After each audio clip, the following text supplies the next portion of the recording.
Good morning mga boss. Pinakawalan ko yung mga sisiyo ko boss kasi para makalanghap sila ng mahangin na pisko boss. Kasi sobrang init. Pinakawalan ko sila kasi kung maulan natin sila pagkakawalan, may tatamaan sila ng sipon na yun. Kaya itong init pinakawalan ko sila boss. Ayan sila boss.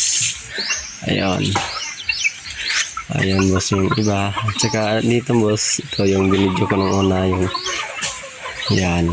At saka ito pa yung isa. Ayun. At saka nandito rin boss. Yan. Ito may kapatid na yung binita natin niya. Binidyohan ko. Ayun. Ayan siya boss. Ayun. Balik na naman doon. ayaw niya talagang gumala sa boss. Lupa boss. Ayan. Nakawala natin boss. Ayan. Sumama siya sa kanyang mga kasama boss. Ayun yung mga kasama niya. Ayan. Sumama siya boss. Meron ding maliit.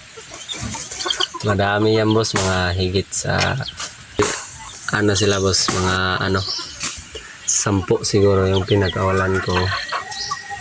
Kasi nandito lang sila sa kung pala sila pinakawalan ko boss. Hindi pala 10. 12 pala kasi may mga dalawa rin tayong bay. Ito yung pumpkin pinakawalan ko rin at saka bumabalik. Ayaw niyang gumala dito sa sa baba kasi mayroon ding mga malalaki sa kanya. Yon, habol-habulin siya boss.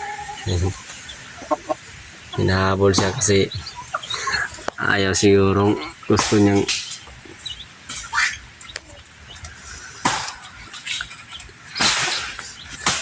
at takot siya sa mga malalaki. Kaya umakyat sa pabalik sa sa kulungan nila. Pero mamaya boss, huliin ko rin yan para magkakain sila ng maayos. Kasi kung isasama mo lang sila pagpakain sa itong mga malalaki, hindi sila magkakain ng maayos boss. Ayan yung iba. Doon yung ibang mga malalaki natin. At saka yung pa boss, ayan yung iba yon. Ay kasamang bae. Doon pa yung mga kasama nila.